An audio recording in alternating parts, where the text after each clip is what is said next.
Chapter 19, Essentials. The essential point in the successful use of the law of assumption are these. First, above all, a yearning, longing, intense, burning desire. With all your heart, you must want to be different from what you are. Intense, burning desire combined with intention to make good is the mainspring of action, the beginning of all successful ventures. In every great passion which achieves its objective, desire is concentrated and intentioned. You must first desire and then intend to succeed. As the hart panteth after the water brooks, so panteth my soul after thee, O God. Psalms 42:10. Blessed are they that hunger and thirst after righteousness, for they shall be fulfilled. Matthew 5:6.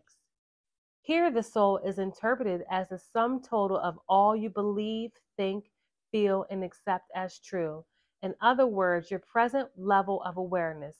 God I am, the power of awareness, the source and fulfillment of all desires. Understood psychologically, I am an infinite series of levels of awareness, and I am what I am according to where I am in the series. The quotation describes how your present level of awareness longs to transcend itself. Righteousness is the consciousness of already being what you want to be. Second, cultivate physical immobility, a physical incapacity not unlike to the state described in Keats in his Ode to a Nightingale. A drowsy numbness pains my senses as though of hemlock I had drunk. In a state akin to sleep, but once in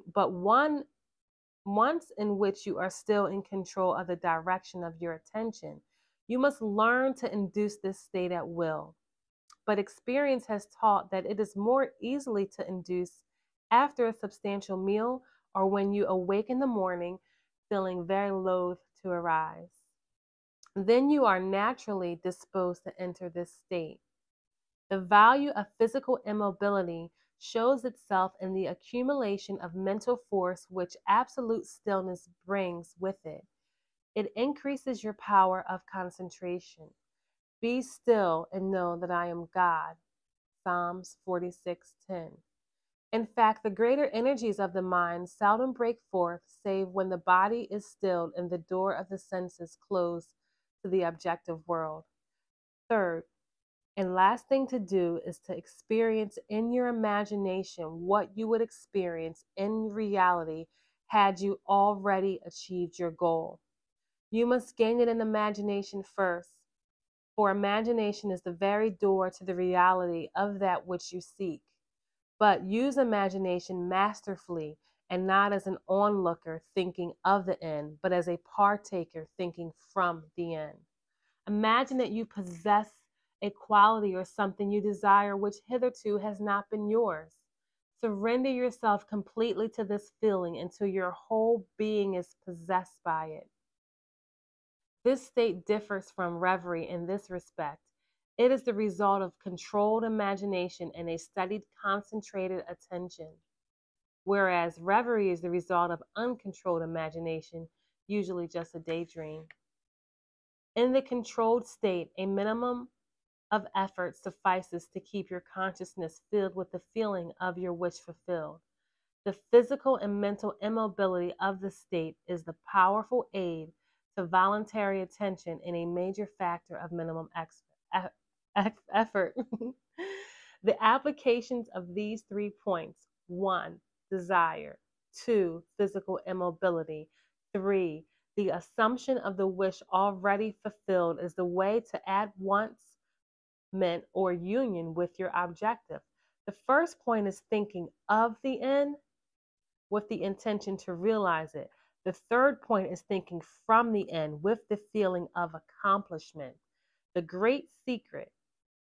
secret of thinking from the end is to enjoy being it. The minute you make it pleasurable and imagine that you are it, you start thinking from the end.